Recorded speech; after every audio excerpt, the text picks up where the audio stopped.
Bonjour à tous et bienvenue à notre webinaire sur le e-commerce, comment utiliser les réseaux sociaux pour obtenir des clients et générer des revenus. Une question assez intéressante de nos jours. Je suis Lorita Simbo, journaliste, présentatrice et consultante en réseaux sociaux Web TV. Parallèlement, je fais des voix off et je suis votre modératrice aujourd'hui. C'est une grande joie pour moi d'être là. Alors, ce qui nous réunit, c'est Boutique 221. Pour ceux qui ne savent pas exactement, Boutique 221, c'est une plateforme nationale d'e-commerce du Sénégal, une initiative qui a été lancée par le ministère du Commerce, de la Consommation et des petites et moyennes entreprises du Sénégal. Ce projet est financé par UNMOSIR, Union nationale de mise en œuvre du cadre intégré renforcé, et l'opérateur technique de la plateforme, c'est Gandé 2000. Notons que Boutique 221 est un projet qui a pour objectif de donner de la visibilité aux commerçants, aux producteurs et artisans locaux. Donc, la plateforme va leur permettre de vendre en ligne, de recevoir leurs paiements en ligne et de livrer leurs marchandises partout sur le territoire sénégalais. Pour plus d'informations, donc, vous pouvez aller voir maintenant ou après le webinaire, vous allez sur le site www.boutique221.sn.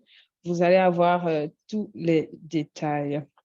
Donc, pour répondre à notre question d'aujourd'hui, nous avons deux formidables intervenants avec nous.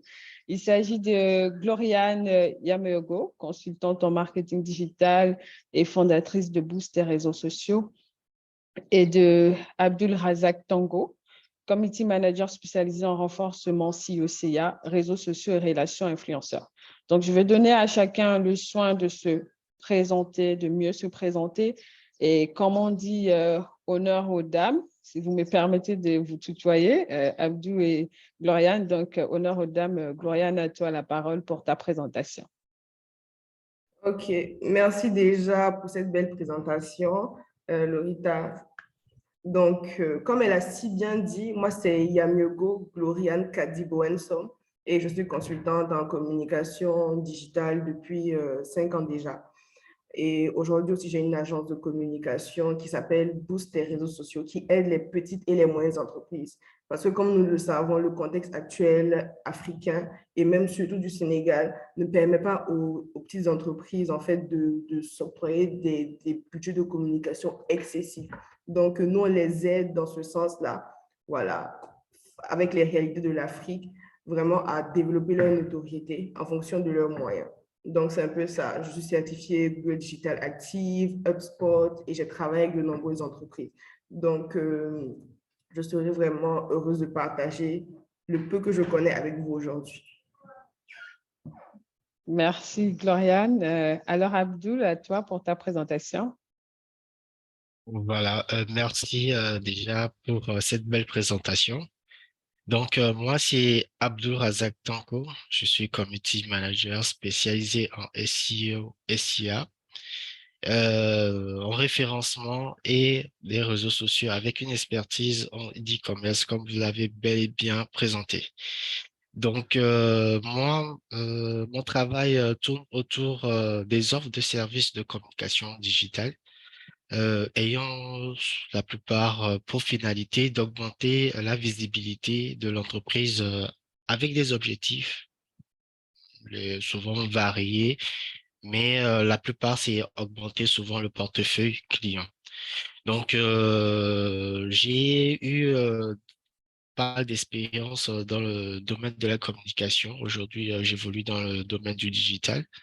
Et j'accompagne les entreprises notamment à avoir une visibilité de leurs produits, de leurs services sur les réseaux sociaux et optimiser notamment leurs actions sur les réseaux sociaux.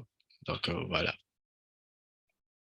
D'accord. Donc, enchanté encore à nouveau. On a deux beaux profils parmi nous. Donc, préparez vos questions. Ils sont là et ils vont répondre à toutes vos questions. Donc, comment nous allons procéder? Il y a une série de questions-réponses avec les intervenants. Et entre cette série de questions-réponses, nous allons prendre également les questions des participants pour mieux alimenter nos échanges. Du coup, chers participants, n'hésitez pas à poser vos questions dans le chat ou à lever simplement la main. Je pense que Betty pourra m'aider à voir tout cela parce qu'à mon niveau, j'ai quand même du mal à voir ça. Alors, donc, on va rentrer dans le vif du sujet et cette fois-ci, honneur aux hommes. Donc, Abdou, la première question, c'est pour toi. Oui. Voilà, par rapport à ce beau thème, déjà, moi, j'aimerais savoir, et toute personne ici, c'est comment déterminer quels réseaux sociaux conviennent le mieux à une plateforme d'e-commerce et à son public cible. Comment est-ce qu'on peut, si on veut se lancer dans le e-commerce, quels sont les réseaux sociaux, selon toi, qui conviennent le mieux à une plateforme d'e-commerce et à son public cible? D'accord. Donc, moi, de mon côté, avant tout, la toute première chose à faire, c'est de faire un vrai ciblage. C'est d'harmoniser vos segmentations afin de savoir réellement quel est votre cible, le but à atteindre. C'est en fonction parce que chaque réseau social n'est pas conforme aux autres. Si vos produits sont amènes à toucher ceux qui sont professionnels, nous avons le réseau professionnel qui est LinkedIn. Là, vous pouvez vous focaliser sur LinkedIn pour proposer vos contenus ou bien vos services liés à votre secteur d'activité.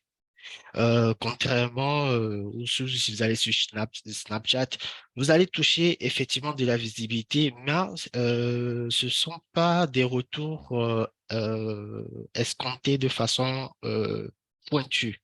Vous avez la visibilité, effectivement, mais la touche cible, le contenu, les consommateurs que vous recherchez sont de façon hétérogène, pas homogène. Donc, essayez de voir, de faire une bonne segmentation de vos besoins afin de rendre vos actions de façon homogène pour mieux toucher votre population cible.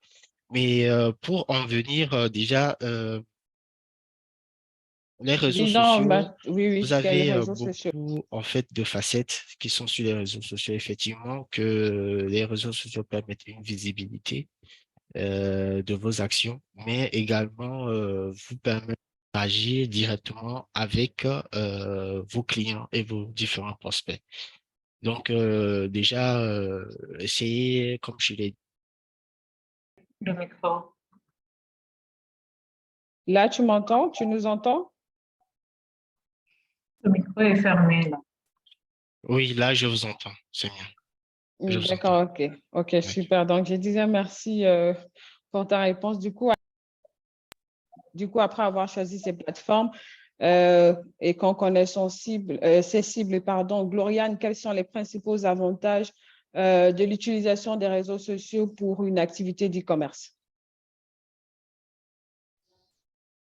Ok, donc déjà, moi, je vais essayer de contextualiser les choses parce que c'est sûr qu'il y a beaucoup d'invités. Peut-être qu'il y a des invités qui connaissent, il y a d'autres qui ne connaissent pas. Dans un réseau social, tout le monde sait que c'est un regroupement d'utilisateurs d'Internet qui partagent des informations. Donc, ça permet de développer des interactions, de se constituer un réseau de connaissances, d'amis ou de relations professionnelles dans lequel on interagit. Et il faut savoir qu'aujourd'hui, les réseaux sociaux, il y a des réseaux sociaux qui sont bien connus. Il y a Facebook, il y a WhatsApp, il y a Instagram. Il y a vraiment de nombreux réseaux sociaux. Donc, pour continuer à contextualiser, aujourd'hui, on est 7,91 milliards d'habitants sur la planète Terre. Et il y a 58% qui utilisent les réseaux sociaux. Ça signifie que c'est incroyable. Donc, on a déjà un taux de pénétration de 4 milliards de personnes. Et si on continue sur cette lancée-là, en 2022, le chiffre d'affaires du e-commerce s'élevait à 5,4 trillions de dollars. Donc, rien que pour contextualiser ça, on se rend compte qu'il y a un énorme potentiel. Donc, les avantages des réseaux sociaux ici pour les activités de e-commerce vraiment sont clairs. Déjà, il y a la notoriété. Aller sur les réseaux sociaux aujourd'hui, c'est bénéficier d'une notoriété incroyable et puissante. dont personne ne se doute. Mais il faut aussi bien utiliser les réseaux sociaux. Donc, c'est une autorité incroyable, facile d'accès et vraiment puissante. Ensuite, les avantages, c'est quoi? C'est l'engagement, c'est la facilité à engager vos clients, vos prospects sur les différents réseaux sociaux. Bien sûr, pour les amener sur votre site de e-commerce. Donc, aujourd'hui, avec les réseaux sociaux, on peut engager pour fidéliser ses clients facilement grâce aux réseaux sociaux. Vous voyez? Avant, c'était un peu plus difficile. Il y avait les radios, les télévisions, où il fallait payer des budgets élevés pour pouvoir, rien qu'avoir un passage publicitaire à des millions. Ça faisait que c'était difficile d'entreprendre. Mais aujourd'hui, il y a une naissance d'entrepreneurs, mais de partout. Et ça, c'est dû à l'essor vraiment des réseaux sociaux qui apportent une notoriété, un sens de l'échange vraiment incroyable. Donc, c'est vraiment 4 points que je peux résumer ça en 4 points. Notoriété, engagement, fidélisation et coût. Donc, ça, c'est vraiment les avantages des réseaux sociaux pour votre activité de e-commerce. Et en 2024, si vous êtes très vif, vous allez intégrer ce marché ce marché de 7 trillions de dollars. Donc, ça veut dire que tout le monde aujourd'hui a cette possibilité-là d'avoir son petit gain grâce aux réseaux sociaux et de pouvoir générer de l'argent pour son activité de e-commerce. Donc, tout le monde peut vraiment se lancer et il y a de nombreux avantages. D'accord, ok. Effectivement, il y a pas mal d'avantages, comme vous l'avez si bien dit. Quand les gens ils sont sur les réseaux sociaux, à part le fait qu'il y a la notoriété, il y a aussi souvent du bad buzz à travers les commentaires. Donc, du coup, Abdou, comment utiliser les commentaires? Parce que elle a dit, il y a l'engagement, il y a la notoriété. Effectivement, ça, c'est tout ce qui est beau. Mais il peut arriver aussi qu'il y a des gens qui sont pas satisfaits peut-être d'un service quelconque, qui vont mettre des commentaires désobligeants et tout le monde va voir. Donc, comment utiliser les commentaires et les avis des clients sur les réseaux sociaux pour améliorer une activité du commerce? Ici, que ce soit des bons comme de mauvais commentaires, comment tirer le bon de tous ces commentaires-là pour améliorer une activité du commerce sur les réseaux sociaux?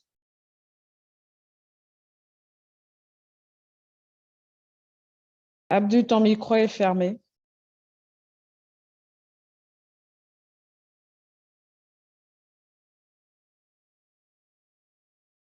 On t'entend toujours pas. Le micro est ouvert, mais on ne t'entend pas.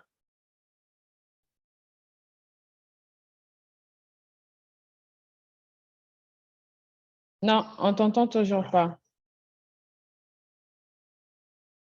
Ton micro est ouvert, mais on n'entend pas.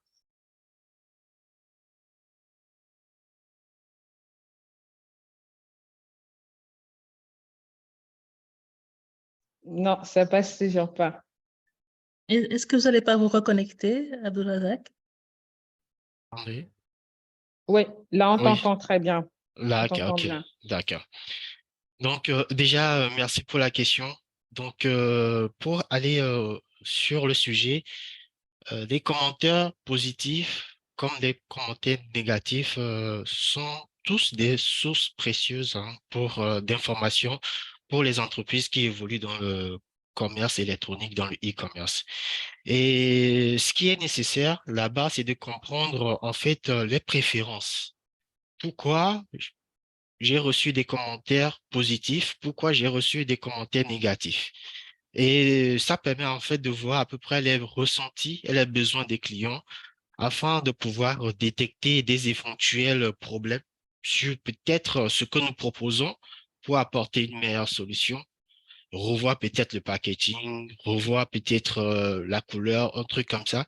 Donc, ces informations, ces commentaires sont des mines d'or pour comprendre ce qui n'est pas dit en fait, les ressentis des clients. Donc, pour utiliser efficacement alors les commentaires, les avis des clients sur les réseaux sociaux, il est important de suivre régulièrement les commentaires et de répondre rapidement sur les réseaux sociaux. Ça, c'est l'outil en fait même d'un community manager. En fait, c'est d'interagir de façon personnalisée à chaque commentaire et à chaque avis. Il ne faut pas que ça soit juste du copier-coller et on répond de la même façon. Derrière, le ressenti du client va se croire qu'il est en train de converser avec un robot. Et ce n'est pas le but recherché, en fait. Donc, les entreprises peuvent également utiliser ces commentaires pour améliorer leurs produits, comme je l'ai dit, ou leurs services, en apportant des modifications en fonction des commentaires qu'ils reçoivent très souvent sur les articles. Donc, voilà. Donc, c'est ce que je peux dire. Donc, commentaires positifs comme commentaires négatifs, ce sont, ce sont des informations très pertinent, surtout pour les entreprises qui évoluent dans le e-commerce sur les réseaux sociaux. Voilà, c'est ce que je peux dire. D'accord, OK. Donc, quand on est sur les réseaux, oui, on a la notoriété, oui, on a différents commentaires et il faut interagir de façon spécifique avec chaque commentaire. Mais on se rend compte que les gens aujourd'hui, il y a certains qui restent toujours sceptiques, qui sont sceptiques face aux réseaux sociaux parce que peut-être ils n'ont pas les bonnes informations sur ces avantages. Exemple que Gloriane, toi, tu as cité. Et aussi, c'est qu'Abdou vient de dire. Du coup, Gloriane, comment on peut établir une relation de confiance avec son public cible sur les réseaux sociaux pour augmenter la conversion et les ventes pour toutes ces entreprises d'e-commerce qui sont sur les réseaux sociaux? Comment établir cette confiance? D'accord, merci pour cette question. C'est vraiment le point même essentiel des réseaux sociaux, c'est la confiance. Vous savez, aujourd'hui, en Afrique, surtout dans le contexte africain, les gens ne font pas très confiance à tout ce qui est vente en ligne, réseaux sociaux, etc. C'est pourquoi il y a de nombreuses techniques. Déjà, celui qui utilise ces réseaux sociaux doit promouvoir l'authenticité. Il faut rester authentique. Il y a beaucoup de gens qui mentent sur leurs produits, qui inventent des choses. Et après, quand le client reçoit sa marchandise, il n'est vraiment pas content. Et ce qui fait que ça entraîne un cycle vicieux. Et après, les gens ne font pas confiance aux acteurs même du e-commerce. Donc, déjà, tout passe par les réseaux sociaux. Il faut faire une veille. C'est important de faire une veille, de comprendre ce que vos clients aiment. Vraiment, pour établir une relation de confiance, c'est ça. Comme je le disais plus haut, il y a l'engagement. Et cet engagement-là va permettre de discuter avec vos potentiels clients en story tous les jours. Vraiment, créer une communauté qui fait que ces gens-là même seront prêts à vous défendre. Et vous voyez, aujourd'hui, il y a de nombreuses promotions avec les influenceurs. Beaucoup de gens vont critiquer, dire que certains ne sont pas des influenceurs, etc. Mais quand une entreprise recrute un influenceur pour faire sa promotion, il y a quand même une confiance qui naît. Par exemple, aux États-Unis ou partout ailleurs, vous allez voir que des gens vont se ruer pour acheter ce produit parce qu'il y a un indice de confiance. Et c'est intéressant parce que l'influenceur peut-être a su vraiment vérifier le produit. C'est vrai qu'il y a des dérives, mais l'influenceur a su vérifier le produit. Et il faut toujours discuter avec vos clients et créer vraiment des actions de fidélisation. Prenons le cas de Yumiu. C'est un exemple incroyable ici au Sénégal. C'est vrai que je fais de la publicité, mais c'est un exemple incroyable. Vous avez un suivi de fidélisation, vous avez des points cadeaux qui sont offerts, mais tout ça, ça permet de créer une relation de confiance avec votre potentiel, votre client ou même votre futur client. Donc, c'est intéressant parce que le consommateur se sent intégré. Donc, c'est vraiment intéressant de pouvoir mettre en place des actions comme ça et même d'observer la concurrence, ce que vos concurrents font pour améliorer leur relation de confiance avec leur public, ce que vous ne faites pas, et utiliser les témoignages. Razak avait parlé des témoignages plus haut, mais ou bien des commentaires, c'est important. Il y a des gens qui sont tellement contents de votre service, ils peuvent venir écrire, par exemple, en commentaire, franchement, j'ai adoré le service. C'est toujours important de relayer cette information-là. Vous voyez, vous prenez cette information-là et vous la transformez en disant, ah, peut-être X a aimé ce produit-là, peut-être faites comme lui. Donc, ça crée vraiment une relation de confiance. Vous-même, qui êtes là, qui suivez ce webinaire-là, peut-être vous êtes venu sous forme de recommandation ou quelque chose comme ça. Donc, il y aura toujours, ce qui est bien sur les réseaux sociaux, il y aura toujours ce truc-là où il y a une communauté qui s'est créée. Et donc, c'est important de veiller à son discours sur les réseaux sociaux. aux actions de fidélisation que vous mettez en place et aux garanties aussi que vous faites à votre communauté. Donc, c'est vraiment important et c'est des actions qui vont vous permettre d'établir vraiment une belle relation de confiance et aussi d'augmenter vos conversions et vos ventes. Vraiment, sur les réseaux sociaux, c'est surtout la relation de confiance même qui permet de vendre. Voilà. Alors, moi, je retiens à cette question qu'il faut rester authentique, effectivement, parce qu'en ligne, souvent, on nous vend du rêve. Voilà. Donc, merci déjà pour cette belle réponse. Abdul, on dit que tu es spécialisé en relations influenceurs et puis Gloriane a lancé un peu des pics aux influenceurs tout à l'heure parce qu'elle disait qu'il y a des influenceurs disons, ils ne s'informent pas véritablement sur la marque et après on fait une publicité qui ne cadre pas avec ce que la marque a comme valeur.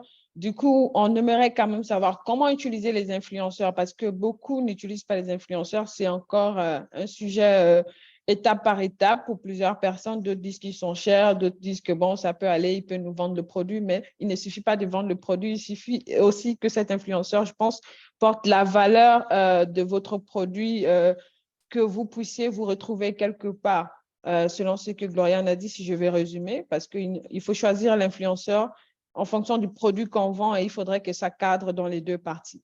Du coup, comment utiliser les influenceurs des réseaux sociaux pour atteindre un public cible et promouvoir vos produits ou vos services? D'accord.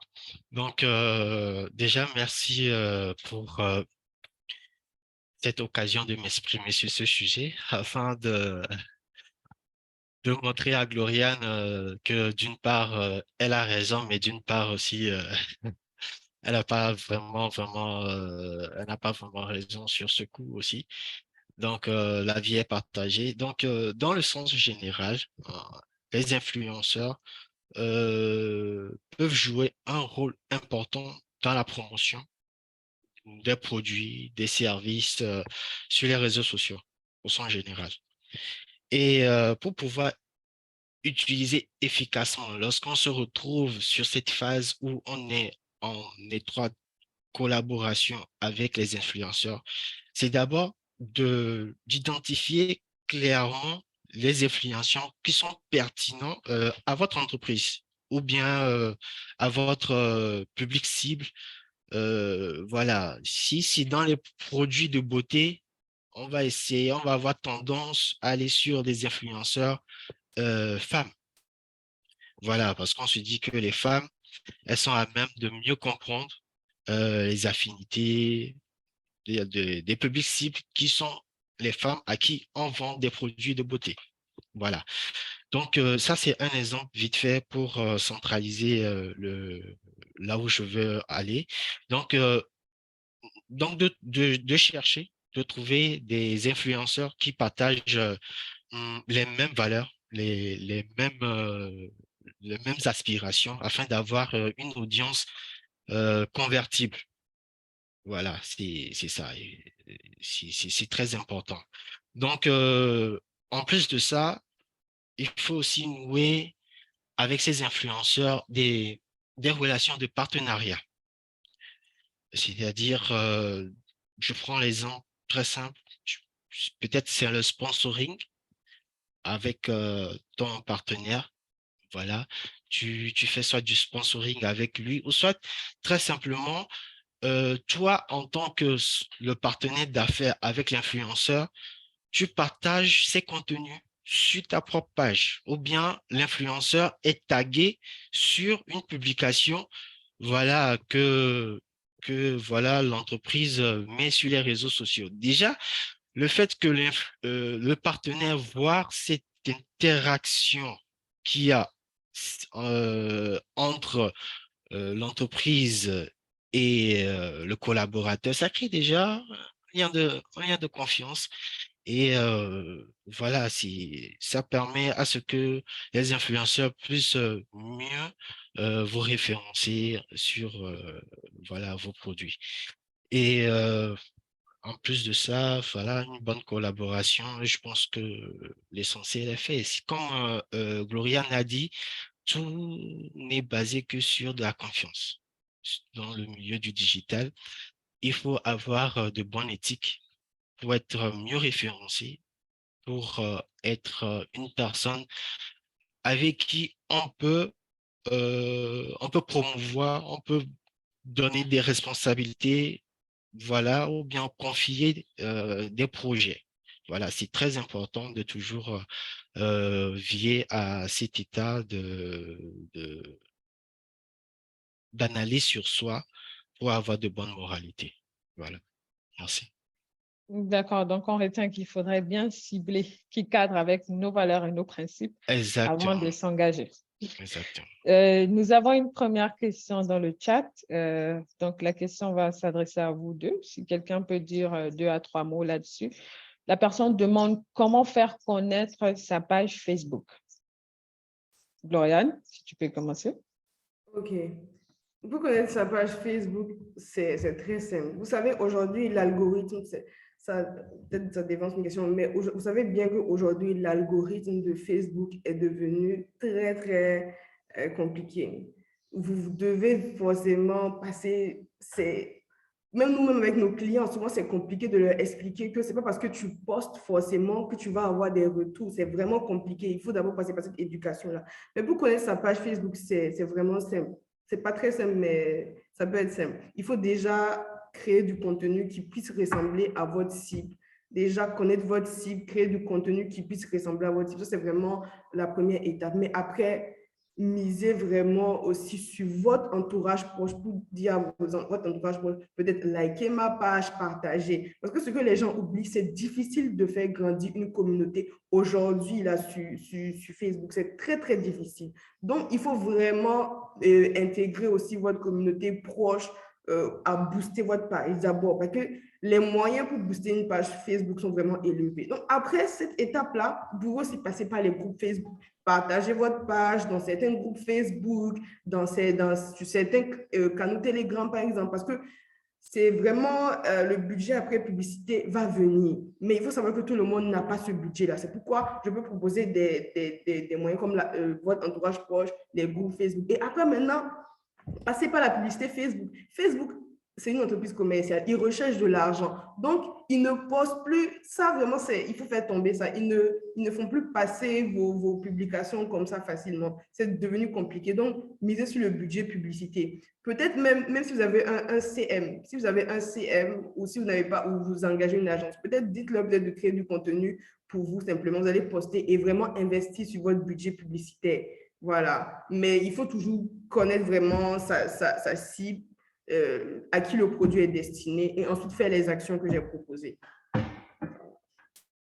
D'accord, OK. Et Abdul, si tu as 2 conseils aussi à donner, comment Oui, faire connaître sa page Facebook? donc je vais avancer sur les propositions qu'elle a eu à donner récemment. Donc, effectivement, on est toujours dans la zone du ciblage. Mais je pense que dans ce binaire, on veut derrière qu'on dise à peu près de façon pratique comment est-ce que nous, on évolue pour faire une visibilité comme une des internautes a eu à faire fi de cette question. Donc, déjà, je fais une simulation pour qu'elle puisse comprendre. Je ne veux pas utiliser des termes un peu trop professionnels pour que tout le monde puisse avoir une bonne visibilité de voir à peu près comment est-ce que ça évolue. Déjà, il faut un minimum de prérequis pour avoir une visibilité, c'est-à-dire être mieux référencé sur le site ou bien sur les réseaux. Il faut savoir utiliser les mots-clés qui sont pertinents, c'est-à-dire le contenu que vous mettez sur les réseaux sociaux. Essayez de trouver des mots-clés qui sont pertinents. Ça permet à l'algorithme de Google de mieux vous référencer, de voir quelle est la catégorie dans laquelle vous évoluez. Ça, c'est très important. Ensuite, vous êtes sur votre page Facebook. Essayez d'optimiser votre page Facebook. Ne laissez pas les zones creux donner des informations de qualité. Il faut développer à peu près ce que vous partagez, les articles, les vidéos, les images pertinentes, bref, qui sont intéressants à votre cible, à votre public. Donc, essayez d'optimiser vos profils sociaux. Il faut les optimiser. Et ensuite vient la création de votre contenu. Il faut que ce que vous proposez soit en étroite relation avec votre public cible. Comme ça, l'algorithme sait que ce que vous proposez n'est pas, on va dire, contraire à ce que vous avez défini pour votre page. Il faut que, voilà, il faut que cela aille dans le même sens. C'est très important. Et tout terminer, je viens, comme Gloriane l'a dit, hein, il faut encourager les interactions avec le public. Voilà, partagez, commentez, mettez un petit like, un sourire, un truc comme ça. Essayez de toujours mettre ces mots de fin dans votre contenu pour ne serait-ce que inciter le public cible à vous apporter un bon référencement. Parce que plus il y a du trafic sur vos contenus, plus vous êtes mieux référencé sur les moteurs de recherche. Donc, pour celle qui a demandé comment est-ce qu'il faut faire, c'est de façon très simple. Voilà. Et puis, les hashtags, ça, j'oublie, c'est très important, les hashtags. Les hashtags permettent à l'algorithme de Google de voir qu'est-ce qui est dans ce contenu, en fait. Ce contenu parle de quoi, en fait. Comme ça, si quelqu'un dans le moteur de recherche, il tape peut-être boutique 221 ou bien e-commerce ou bien un truc comme ça, lorsque boutique 221 va publier quelque chose, dans son hashtag, il faut qu'il mette e-commerce, c'est-à-dire son contenu est en relation avec l'e-commerce. Voilà. Donc, lorsque voilà, un utilisateur va mettre e-commerce, automatiquement, le trafic généré par boutique 221 va permettre à ce que ce résultat de recherche peut-être se trouve sur la première page de Google. Vous voyez, voilà. Donc, les hashtags, c'est très important. Ne mettez pas du contenu sur votre profil sans toutefois mettre des hashtags. Les hashtags permettent à l'algorithme de savoir ce que c'est que votre contenu. Votre contenu, c'est quoi en fait? C'est quoi la finalité? C'est quoi le message véhiculé? Voilà, donc c'est très important, ces hashtags. Et puis bon, créer des liens vers les sites, les backlinks aussi permet aussi d'avoir un bon référencement sur les réseaux sociaux. Voilà, merci. D'accord. Merci pour ces outils. Je vais revenir sur la question d'influenceur. Il y a quelqu'un qui demande, je pense que la question aussi peut s'adresser à vous deux. Quelqu'un demande, existe-t-il au Sénégal une base de données d'influenceurs avec la spécificité de chacun, ainsi que les infos de base comme la taille de la communauté et le taux de conversion? Est-ce qu'au Sénégal, il existe une base de données d'influenceurs avec ces informations? OK.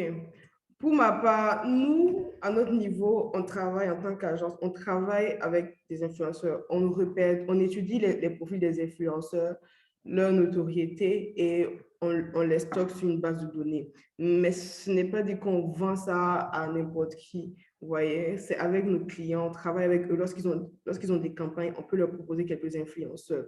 Mais ce que je peux vous proposer comme outil, c'est Hype Auditor. Hype Auditor, c'est un outil incroyable qui permet de mesurer la notoriété des influenceurs, de savoir dans quel domaine ils évoluent, de connaître même comment vous pouvez les payer et de connaître même leur rang mondial. C'est vraiment un outil incroyable. Donc, c'est pas difficile, Hype Auditor. Vous pouvez dès maintenant chercher et ça peut même gérer votre campagne de A à Z.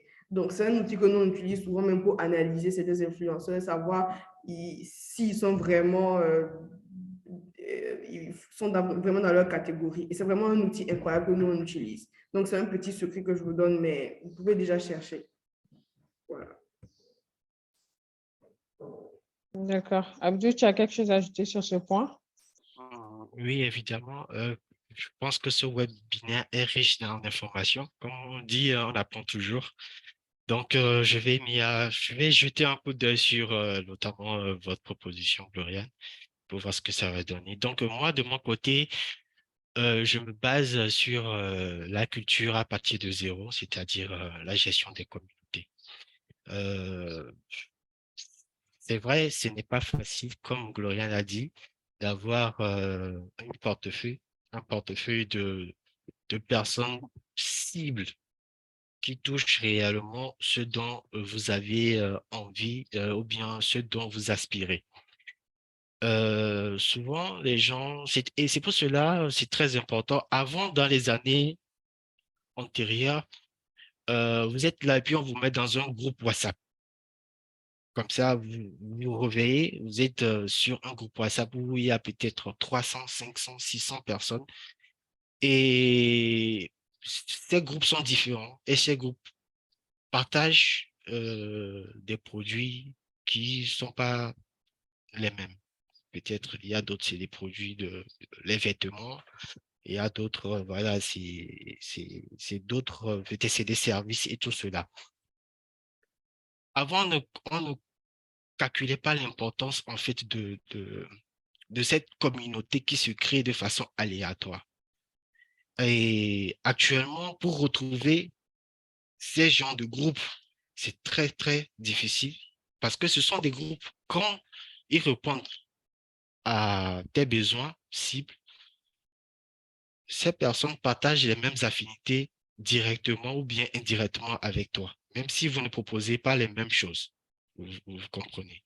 Donc, ce sont des personnes, quand vous mettez des publications sur cette plateforme, ces personnes sont à même, par les liens, de venir voir ce que vous proposez. Peut-être vous proposez des produits de substitution, de remplacement, ou bien, voilà, je prends l'exemple très simple pour ne pas trop dire les mots un peu trop professionnels. Voilà, on est dans le domaine de l'immobilier. Voilà, on est une entreprise qui fait des fers à béton, une entreprise qui fait du gravier, tout cela. Tu aussi, tu es dans l'immobilier, mais tu es plutôt centré sur la finition. Voilà, tu es dans les produits de second art, où c'est les carreaux, c'est les vitres, les douches, les robinets, tout cela. Donc, en publiant des articles ou bien du contenu sur des groupes de personnes qui sont plus sûrement dans l'immobilier pur et dur, ça peut inciter d'autres personnes à voir vos contenus parce que peut-être il est en train de terminer un immeuble quelque part et il cherche une entreprise ou bien un marché qui puisse faire la finition de l'intérieur ou bien du bâtiment. Voilà. Donc, c'est ces gestions de communauté qui sont difficiles à trouver, mais qui ne sont pas impossibles à trouver. C'est juste que c'est un peu compliqué. Il faut du temps, il faut des heures, il faut parcourir pour pouvoir avoir ces mentors. Voilà. D'accord, ok, merci. Donc, pour ces pistes, comment trouver des influenceurs? Euh, il y a Gloriane qui a écrit, pour ceux qui cherchent comment ça s'écrit, je pense l'outil, c'est Hype Auditor, c'est Hype-E, et puis Auditor, c'est Auditor, et elle a aussi mis Social Blade. Donc, social comme social sans E, et puis Blade, c'est Blade. Voilà, pour ceux qui veulent chercher. Il y a d'autres questions. Voilà, les gens, ils vous suivent avec attention, donc ils ont des questions. Et quelqu'un demande, que pensez-vous du sponsoring des pages? Qui veut commencer? Gloriane? OK. Comme moi, je le disais, le sponsoring des pages, c'est ça, hein. Comme je le disais plus précédemment, l'algorithme a changé. L'algorithme des différentes pages a changé. L'algorithme des sites web a changé. Le sponsoring, c'est le moyen phare pour pouvoir atteindre votre cible. Mais l'essentiel, c'est d'étudier votre cible, c'est d'étudier votre contenu et c'est d'étudier à qui vous destinez ça. Parce que vous allez faire du sponsoring, après vous allez dire que vous n'avez pas les résultats escomptés. Mais c'est parce que peut-être votre contenu ne répond pas peut-être à la demande ou bien il n'a pas été bien étudié. Et puis vous savez, tous les produits ne répondent pas forcément à une certaine demande parce qu'il y a des produits qui ne se vendent pas bien. Même Beyoncé a floppé avec sa marque Ivy Park. Ça signifie qu'il y a un certain nombre d'éléments qui doivent être mis en place en fait pour que le sponsoring marche. Donc, c'est vraiment bien. Voilà, mais il faut étudier vos différents objectifs, votre cible, etc. Et Facebook, Instagram, tous les réseaux sociaux, c'est des entreprises vraiment qui ne font pas de la charité. Aujourd'hui, comme je l'ai dit, il y a un algorithme qui est là et qui met en avant le contenu qui est intéressant. Aujourd'hui, tout le monde veut s'aligner sur la tendance TikTok. Ce qui fait que, malheureusement, on n'affiche plus vos amis. Vous-même, constatez, quand vous partez sur les différents réseaux sociaux, c'est difficile pour vous de voir peut-être vos amis ou bien les pages que vous avez follow. Mais pourquoi? Parce qu'on ne vous montre pas ces pages-là. On veut que vous payiez pour qu'on montre ces pages-là. Donc, bien sûr que vous devez payer, bien sûr que vous devez faire du sponsoring. Mais comment? Et c'est ça le plus dur. Il faut savoir faire du sponsoring. Sinon, le sponsoring, c'est bien. Abdul, et après, Gloriane va nous dire comment faire du sponsoring. Abdul, d'abord, que penses-tu du sponsoring des pages? D'accord. Donc, déjà, quand on est dans le e-commerce, le temps, c'est l'argent. On n'a pas vraiment le temps de faire des analyses sur du long terme parce que dans le e-commerce, les charges, c'est du concret et il faut faire des résultats. C'est pour cela, dans la politique de communication, pour une entreprise, il faut mettre du budget dans la communication parce que se baser que sur effectivement le SEO, qui sont ce que j'avais dit entre-temps, les mots-clés, les hashtags, les tout ça, ça met du temps pour que les trafics soient si importants, pour qu'on puisse créer de la communauté et derrière avoir du résultat. Donc, ce qui fait que c'est vrai, il faut faire du SEO, mais il faut faire du SIA aussi. Il faut sponsoriser parce que déjà, comme au début, il y a Gloriane qui a parlé un tout petit peu du e-commerce et aussi de la valeur ajoutée en termes de chiffre d'affaires et de bénéfices qu'on peut avoir sur cette activité. Et de façon très simple, pour des gens qui ne savent pas ce que c'est que cette terminologie sur le e-commerce, c'est juste une activité commerciale qu'on effectue en ligne sur Internet, tout simplement. Donc, souvent, on est amené à respecter le timing et en fonction du budget alloué. Un client qui vient nous proposer ses besoins et nous leur offrons nos services peut-être sur la gestion de sa page, que ce soit sur le community management ou sur le social management. Derrière cette personne attend du résultat. Voilà. Donc, il faut penser dans la négociation, lui faire comprendre qu'il faut un budget alloué et on n'a pas besoin de mettre énormément pour commencer un budget assez conséquent dans la communication. Parce que derrière, c'est comme Gloriane a dit, les algorithmes maintenant deviennent de plus en plus compliqués. Et derrière, il faut énormément un suivi sur les actualités. Sur chaque réseau social, son algorithme est différent du second. Donc, essayez d'analyser sur chaque réseau quel est l'algorithme. Et par exemple, sur Twitter, avant, on avait la possibilité de mettre une dizaine de hashtags. Maintenant, le fait de mettre une dizaine de hashtags, c'est énorme, c'est trop. C'est limité maintenant à entre 3, 4 hashtags pour avoir un trafic assez optimal. Voilà, ça c'est juste un exemple que je peux donner. Donc, pour Instagram, c'est différent. Pour Facebook aussi, c'est différent. Pour YouTube également. Donc, il faut sponsoriser. Il faut sponsoriser vos publications, vos contenus, afin de répondre efficacement. Parce qu'en sponsorisant, vous avez la possibilité de toucher de façon très pertinente votre cible à vous, que ce soit la zone géographique, que ce soit l'âge des personnes, le sexe de ces personnes, je sais pas, leur race. Bref, c'est tellement filtré que forcément, même vous êtes au Sénégal, vous pouvez faire la promotion sur peut-être, je sais pas, Maroc, Gabon, Bénin, Togo, ou même, voilà, aux États-Unis, mais vous êtes là, vous sponsorisez. Ce que vous avez publié ici est sponsorisé là-bas chez eux. Voilà, donc c'est un gain de temps en stratégique très performant. Voilà. D'accord, justement, en parlant de sponsoring, il y a beaucoup qui ne savent pas comment le faire. Du coup, Gloriane, comment utiliser les publicités? Parce que le sponsoring, c'est faire de la publicité, on met de l'argent pour vendre quelque chose en ligne. Comment utiliser les publicités sur les réseaux sociaux pour cibler efficacement? Il a parlé qu'on peut être au Sénégal, on fait des publicités au Bénin, au Togo, ailleurs, selon peut-être l'âge, selon le fait que ce soit des hommes, des femmes et tout. Donc, comment utiliser les publicités sur les réseaux sociaux pour cibler efficacement son public et obtenir des résultats optimaux? Parce que comme tu pouvais le dire, il ne suffit pas de sponsoriser pour sponsoriser, mais il faudrait qu'on puisse atteindre notre résultat. OK.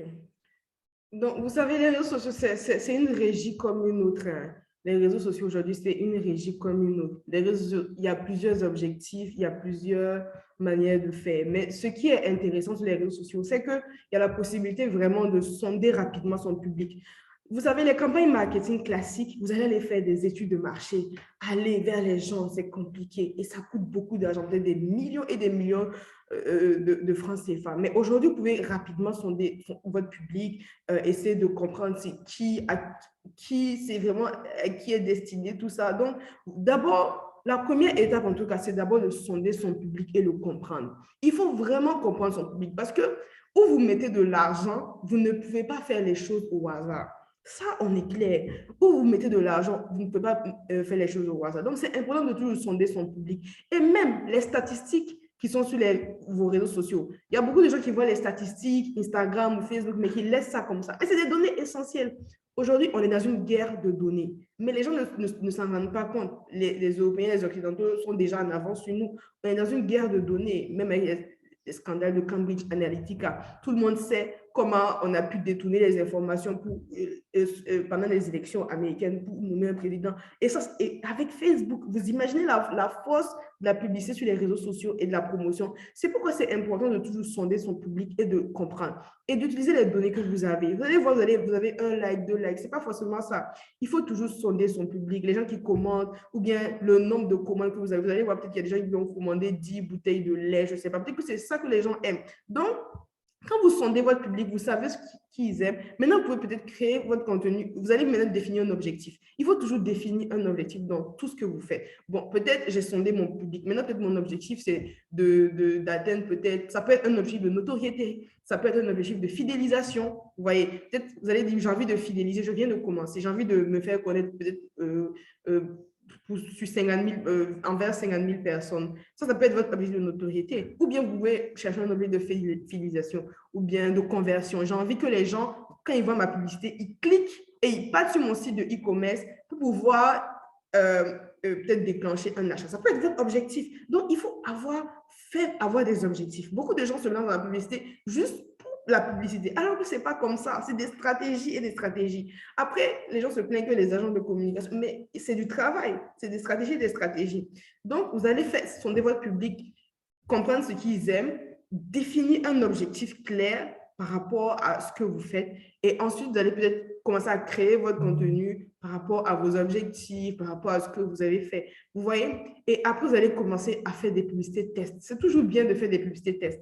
Ce n'est pas que le boosting. Il y a des gens qui font du boosting, mais il y a la publicité, même dans le gestionnaire de publicité Facebook qui est vraiment intéressant. Vous pouvez commencer, vous pouvez faire un carrousel où c'est une campagne de notoriété d'abord, après il y aura une campagne peut-être de fidélisation, et après il y a une autre publicité qui va venir, et ça c'est la conversion. Vous voyez tout ça, donc c'est important de faire aussi des publicités de tests. Vous mettez peut-être 5 $, vous faites des tests pour voir si les gens répondent bien, parce que ça n'est pas de faire de la publicité et puis de dépenser votre argent comme ça, non. Vous faites des tests.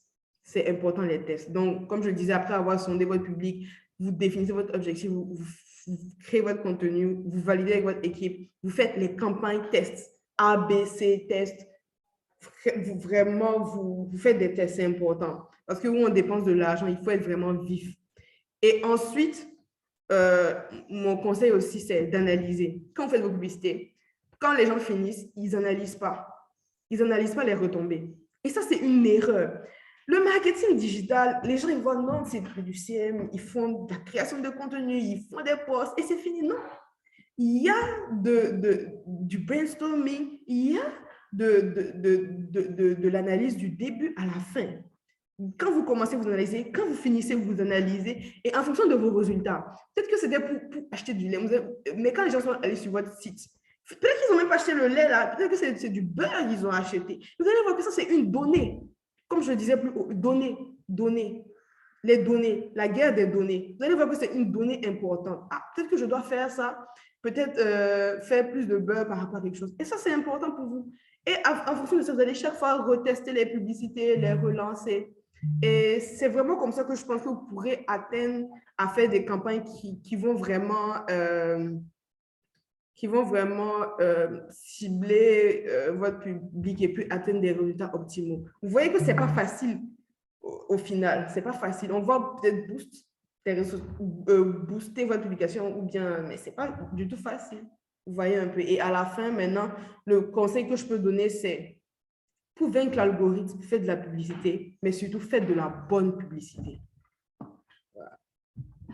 Donc, on retient, faites de la bonne publicité. Et aussi, quelque chose de très important, c'est le retour sur investissement. Elle disait que beaucoup, ils ne vont pas voir, analyser les données, ils n'analysent pas les données, ils ne regardent pas après qu'est-ce que ça a donné. Donc, c'est très important. Il y a une question qui est revenue 2 fois. Et là, chacun d'entre vous va donner son avis. Apparemment, les gens, ils sont bien intéressés par la question de sponsoring parce que c'est de l'argent qu'on met. Donc, la personne demande, il y a un qui dit, quel est le budget minimum pour démarrer sur les réseaux sociaux? Et l'autre personne précise, quel montant réaliste il faut prévoir pour un projet de lancement. Donc, quand on est une plateforme d'e-commerce, quand on vend en ligne, on est positionné, quel budget? J'aime bien l'autre, il a dit réaliste. C'est pour vous dire que, dites-moi avec précision combien je peux investir. Voilà. Abdou, tu peux commencer? Voilà, mais je pense que ce webinaire est riche, hein, riche. C'est fort agréable de voir que les gens sont intéressés. Donc, je vais partir par des expériences concrètes lors de ma première création d'un startup en e-commerce. Donc, déjà, quand on dit non, vous allez commencer le e-commerce à partir de zéro, laissez-moi, zéro n'existe pas. Il faut un minimum requis pour pouvoir se lancer. Déjà, même, moi, je parle de requis, ne serait-ce que tous les mouvements que tu as effectués pour aller prendre un dossier par-ci, un truc par-là, faire des trucs comme ça fait partie, en fait, du budget que tu as mis pour pouvoir créer ton entreprise. Ça, c'est Darda, il faut un minimum. Et on n'a pas aussi besoin de, d'un budget assez conséquent pour créer une activité dans le e-commerce. Mais ce qu'il faut comprendre, c'est que avant de se lancer dans le e-commerce, il faut comprendre que le e-commerce, à lui seul, constitue énormément de compétences qui sont requises sur une seule activité.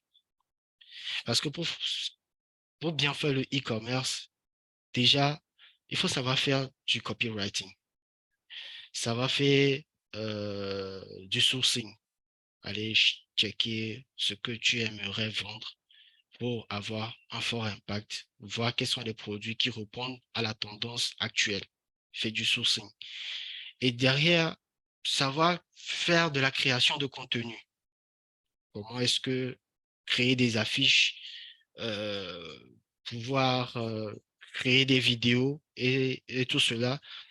Euh, Derrière, il y a la logistique qui sont là. Comment, si tu dois dans, dans tes étapes sous-traiter peut-être la logistique avec une entreprise, lui, qui a même de faire cela. Tout est dans la stratégie, en fait. Il faut bien développer cela. Mais aujourd'hui, avec l'intelligence artificielle qui est là, il y a beaucoup de compétences actuellement qui sont réalisables, surtout dans la création de contenu et dans le copywriting. Donc, c'est un plus à ne pas laisser de côté. Ça permet en fait d'apprendre, d'aller vers peut-être vers l'inconnu pour mieux maîtriser cet aspect d'intelligence artificielle qui est lié dans le e-commerce actuellement. Et on ne peut plus les dissocier actuellement. Ils sont très imbriqués et il faut savoir comment euh, être un autodidacte à la base. Parce qu'il y a certaines compétences, bon, tu ne les trouves pas à l'école, mais tu es obligé de te lancer pour avoir ces compétences là-dessus. Donc, de façon Il y a un générale, montant spécifique dans, dans, selon dans, ce- toi? dans un montant spécifique, c'est juste ce qu'il faut pour la création de domaine. Pour la création de domaine, parce que déjà, pour créer son e-commerce, il faut de la sécurité. Trouver le bon hébergeur. Essayer d'avoir cette information à trouver un hébergement sécurisé sous HTTPS. C'est très important pour sécuriser notamment les transactions qu'il y aura sur ce site. Donc, trouver un bon hébergeur, c'est un peu compliqué. Et on trouve des hébergements à partir de 60 000, 65 000 francs CFA sur des hébergeurs vraiment où, bon, tu te connais en fait. Sinon, en temps normal, tu les trouves à 150 200 000 francs. Des gens qui vous proposent des hébergements de haute qualité. Donc, sur l'année, bien sûr, hein, sur un an. Donc, essayez de voir aussi de ce côté quel est ton fournisseur le mieux disant et en fonction du rapport qualité-prix et tout cela. Donc, il n'y a pas vraiment un prix en Ça, tant que tel parce oui, que, mais ça, je pense que c'est pour le site. oui, c'est pour Mais le s'il site. faut revenir, oui, oui, mais la personne parlait aussi de, merci pour le site, pour cette donnée. La personne parlait des réseaux sociaux parce que, Ah, exemple, si on prend le cas de Boutique 221, le site est déjà là, il faut vous enregistrer. Voilà votre plateforme et tout. Pour dire que bon, moi, je suis telle page et voilà ce que je fais, etc. Parce que je pense que les gens vont se rediriger également sur vos réseaux sociaux, exactement. hormis le site. Mais maintenant, quand Exactement. ils sont sur les réseaux sociaux et vu qu'on parlait de sponsoring, combien il faut mettre au départ, par exemple, je pense que c'est ça la question pour une Ah, publicité. d'accord. Donc, pour recadrer alors sur la réponse à cette question, je dirais que euh, je connais le montant maximum quand on est au début à ne pas dépasser. Ça permet d'avoir un mauvais référencement. C'est 50 euros. 50 euros, ça fait pratiquement une trentaine de mille investis. Le budget maximum qu'il faut de façon à avoir un bon référencement, c'est de ne pas dépasser les 50 euros de publicité. Donc, c'est une trentaine de mille sur le franc CFA. Donc, au-delà de ça, cela fait que sur l'algorithme, vous créez en fait de la saturation.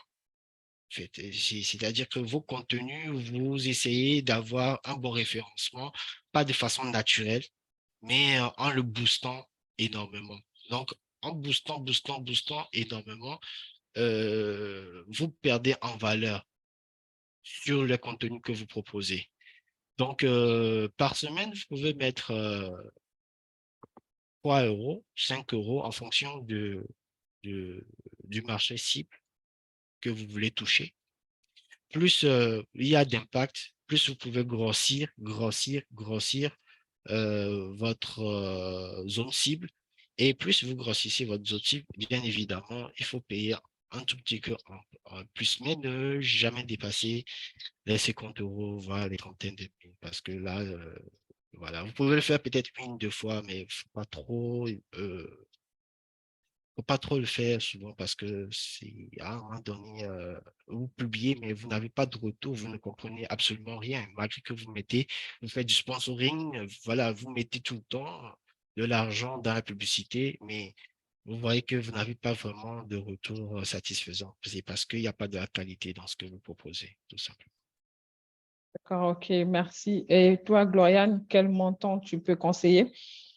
Ok, je ne dirais pas montant comme ça parce que les montants varient. Comme je vous dis, le marketing, c'est vrai que ça coûte cher.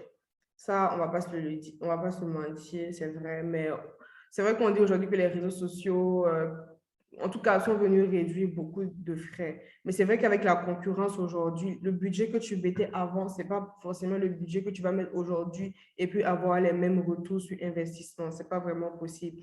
Et c'est pas parce que peut-être pour revenir, c'est pas parce que tu publies un produit qui n'a pas de retour que c'est pas forcément qualitatif. Souvent, il y a des produits qui ne répondent pas forcément à une certaine demande que les gens veulent. Par exemple, le Sénégal, les gens aiment bien manger. Donc, la restauration va peut-être mieux marcher en ligne que certains autres produits. Vous voyez un peu. Maintenant, le budget que je peux conseiller pour commencer avec la publicité, peut-être, c'est à partir de 15 000 en montant.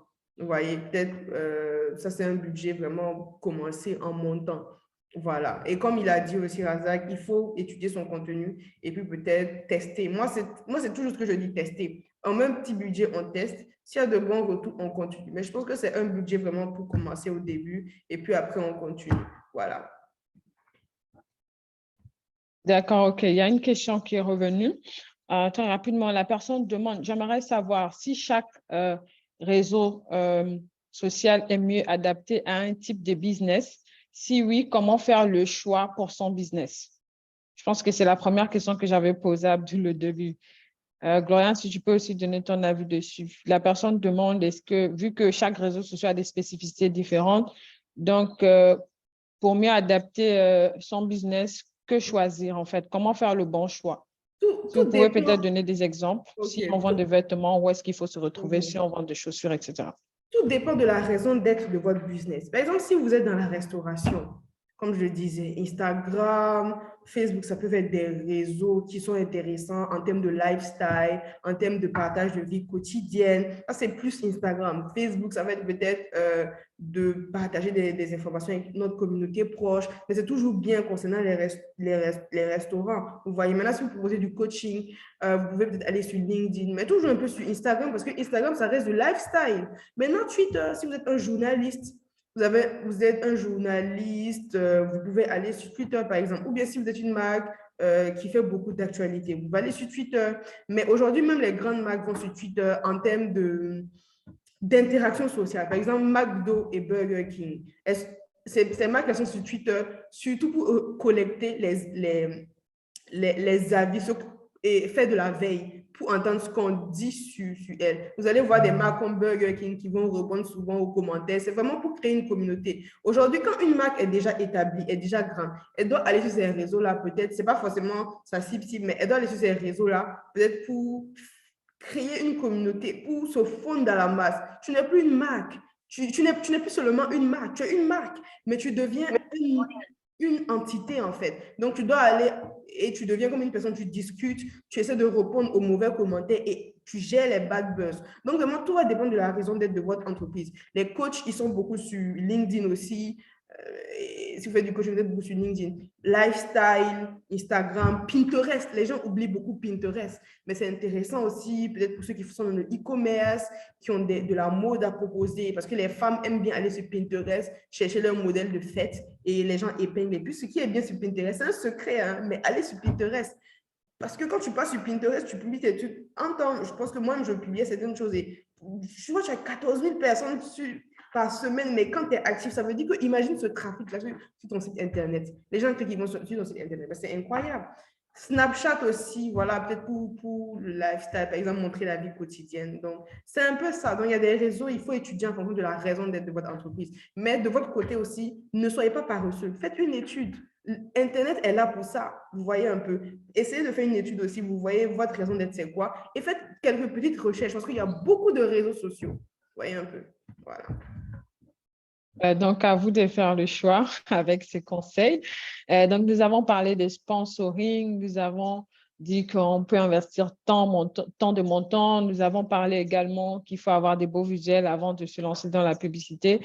Et on a parlé également du retour sur investissement. Du coup, Abdul, quels sont les outils et les techniques de suivi des réseaux sociaux que les gens peuvent utiliser pour mesurer l'efficacité d'une stratégie marketing de vente?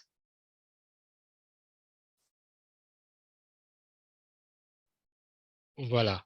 Donc, déjà, merci pour déjà la question. Maintenant, en ce qui concerne les suivis qu'on peut avoir sur un réseau, sur les réseaux sociaux, pour pouvoir booster en fait les ventes. Ces dernières, donc, je dirais tout simplement que euh, pour faire un suivi, déjà, comme je l'ai dit, c'est auprès de la communauté. Ça, c'est la base. Donc, il faut créer une communauté. C'est en fonction des interactions qu'il y a avec cette communauté qu'on peut voir ce qu'on peut toucher, ce qu'on peut corriger et pour gagner plus en notoriété et de ce qu'on produit, avoir une bonne image. Donc, le suivi se fait de façon pratique. Moi, je dirais que le suivi, c'est la base, c'est à partir de là pour avoir un résultat final, en fait, de ce que on a eu à fournir sur les réseaux, sur un sujet, sur un produit ou sur un service. Maintenant, comme Gloria l'a dit, on n'a pas cette culture, en fait, d'avoir le résultat final de l'étude qui a été faite. On est directement sur le tac au tac voilà, ça m'a rapporté combien? Voilà, on est sur du factuel direct. Or, ce sont des informations stratégiques qui peuvent te permettre de corriger ton prochain lancement afin de corriger ce que les clients ont décelé et pour mieux s'ajuster. Donc, c'est pour cela c'est très important d'interagir avec la communauté pour avoir tout cela. Et dans ces stratégies, il y a deux stratégies que j'aimerais souligner pour pouvoir pour atteindre vraiment des clients potentiels qui ont déjà visité ou pas encore votre boutique ou bien le site. Il faut utiliser la stratégie du remarketing et du retargeting. Je vais m'expliquer. Le remarketing, c'est une stratégie de marketing en ligne qui consiste à cibler les publicités spécifiques à des personnes qui ont déjà visité votre boutique ou bien votre site web. Donc, je vais vous montrer comment est-ce que cela se fonctionne pour être clair. Souvent, vous allez sur des sites et on vous propose de cliquer sur des cookies. Sur des sites ou bien sur voilà. Maintenant, je déconseille à tout le monde d'accepter des cookies sur n'importe quel site. Parce que ces cookies sont des informations dans euh, dans le remarketing. Ces cookies nous permettent en fait de faire un lien sur votre habitude de consommation afin de pouvoir vous partager une publicité, mais pas sur le site que vous avez visité, mais sur un autre site afin afin de inciter votre, votre envie, votre achat et tout cela. Actuellement, de façon très, très simple, il est arrivé à un certain moment où sur Facebook, tu es en train de discuter avec ta copine sur un sujet comme ça et après 5 minutes, tu vois que la publicité de la discussion que vous avez eue s'affiche sur Facebook. Et si vous continuez loin, vous pouvez voir que de même publicité similaire, vous êtes soit proposé en sponsoring sur Instagram ou bien sûr un autre réseau social, mais qui cadre sur la thématique que vous avez eu à que vous avez eu à discuter avec votre ami. Donc, c'est à peu près le remarketing. Et mais en ce qui concerne le retargeting, c'est aussi une publicité en ligne qui permet en fait de cibler cette fois-ci les utilisateurs afin qui ont interagi avec vous. Euh, que ce soit une entreprise ou bien une marque en ligne. Donc, la différence entre le retargeting et le remarketing, c'est cibler les utilisateurs qui ont déjà interagi avec la marque ou bien l'entreprise, mais qui ne se sont pas encore convertis comme clients. Vous voyez. Donc, ça là, c'est une technique qui permet de faire des publicités personnalisées de façon générale sur les réseaux sociaux que cette personne a l'habitude de visiter. Maintenant, le retargeting, c'est toujours une stratégie de marketing en ligne qui permet de cibler des publicités spécifiques. C'est-à-dire, vous avez déjà conçu la publicité que vous voulez interagir dans la psychologie de vos cibles, mais pas que vous proposez sur le même site qu'il a déjà visité, mais sur un autre site. Donc ça, c'est un autre aspect de la stratégie assez profond qu'on a dans le digital pour pouvoir manipuler à peu près les opinions et les envies. Voilà. OK. Merci Abdul pour ces tuyaux, pour ces réponses. Alors, Gloriane, nous avons parlé d'avoir des belles créas. Avant de sponsoriser, il faut avoir aussi des belles créas. Et avec ton entreprise Boost des réseaux sociaux, tu accompagnes pas mal de personnes. Donc, comment créer des campagnes de marketing sur les réseaux sociaux qui sont à la fois créatives et efficaces pour atteindre les objectifs de vente? D'accord, merci pour cette question. C'est une question très intéressante parce que, vous savez, le but même du marketing, même c'est ça, et des campagnes, c'est de chaque fois renouveler sa créativité. Et quand tu n'es pas créatif, les gens ne découvrent plus rien de toi. Donc, nous, ce qu'on fait, c'est qu'on fait toujours de la veille. C'est toujours important de faire de la veille, de faire de la veille concurrentielle, de comprendre ce que nos concurrents font et de voir aussi les nouveautés qui sont sur le terrain. Actuellement, on a la réalité augmentée, on a de nouvelles manières de faire des créations. Donc, on fait toujours de la recherche. On n'arrête pas de faire de la recherche et on écoute notre audience. On écoute toujours notre audience, toujours, toujours. Et on fait de la recherche. Même avec aujourd'hui ChatGPT qui propose des alternatives, nous, on essaie de renouveler chaque fois notre créativité en faisant de la recherche et en écoutant notre audience. Et c'est comme ça qu'on arrive à faire de faire de nouvelles campagnes encore plus créatives que les dernières. Vous voyez un peu. Donc, c'est vraiment ça. Pour nous, c'est vraiment l'écoute, la base et la recherche. L'écoute et la recherche. Quand tu fais du marketing, tu dois savoir écouter, mais tu dois savoir aussi rechercher. Tu dois savoir être un autodidacte, tu dois savoir aussi apprendre et tu dois savoir aussi surveiller ta concurrence. Donc, ça, c'est vraiment les choses qu'on fait. Mais on s'informe beaucoup, comme vous le savez. Donc, c'est vraiment comme ça que nous, on arrive chaque fois à faire des campagnes qui sont innovantes, qui sont créatives. Voilà. Même si vous prenez le cas de Coca-Cola, Coca-Cola n'a jamais arrêté de refaire son rebranding, d'améliorer ses créations. Jamais. la bouteille de 1900, de 1150 n'est pas pareille à la bouteille de 2023. Et c'est comme ça que nous, on évolue. On écoute beaucoup. Et même quand on parlait de fidélisation plus haut, nous, on a toujours un formulaire qu'on met en place après peut-être chaque prestation ou bien avant chaque prestation. Et puis, on demande aux clients, qu'est-ce qu'ils ont aimé, qu'est-ce qu'ils ont moins aimé. Et comme ça, nous, ça nous permet aussi de nous améliorer concernant les créations. Et ça nous a beaucoup aidé. Même en termes d'entreprise, le niveau que tu avais il y a 5 ans, ce n'est pas le même niveau que tu as peut-être aujourd'hui. Donc, c'est comme ça qu'on se renouvelle chaque fois. Donc, chers participants, vous avez des tuyaux ici, comment faire des campagnes créatives à chaque fois. Merci, Gloriane. Abdul, toi, tu es spécialiste dans les référencements CEO-CA.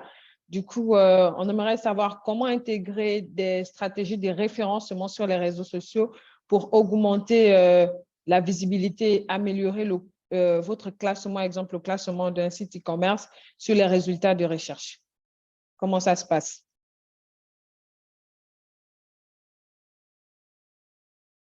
Voilà.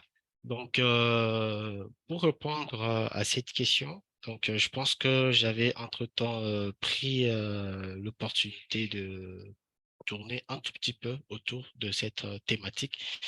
Donc, je dirais d'abord, il faut passer par les mots-clés. J'avais souligné très cela. Donc, ça, ce sont des techniques en référencement que je donne. Tous ceux qui sont spécialisés en SEO et en SIA doivent maîtriser cette base. C'est la base pour pouvoir savoir ce que tu fais déjà. C'est très important. Et apporter de la valeur ajoutée sur le besoin qu'une personne a eu à proposer. Parce qu'il est dans une quelconque difficulté. Parce que notre boulot, d'abord, c'est d'accompagner et derrière de trouver une solution adéquate suite au problème qu'on nous a soumis. Donc, comme je l'ai dit, les mots-clés sont très pertinents. D'optimiser la page ou bien le profil, déjà, si vous avez créé une boutique en ligne, essayez de mettre les informations, la géolocalisation, le numéro de téléphone, si possible, un lien backlink sur votre WhatsApp direct ou votre WhatsApp business. Comme ça, la personne sait que au cas de problème, si je clique sur le lien WhatsApp, je vais avoir directement l'accès à quelqu'un qui saura me répondre. C'est très important.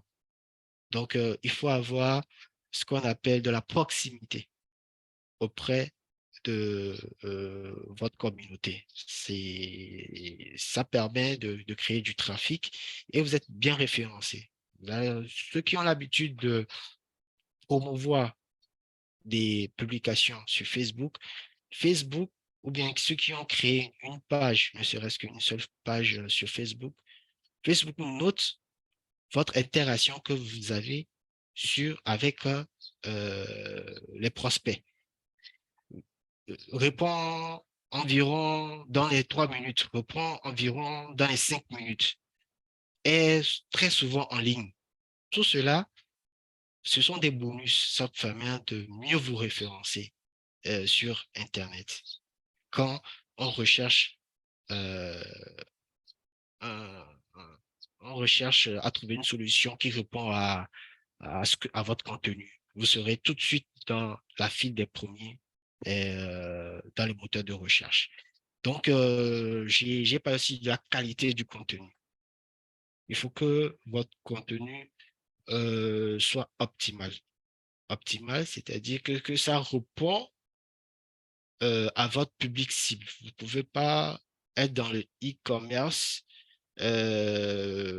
et derrière, vous faites, je sais pas, du service ou bien vous êtes dans les crypto-monnaies.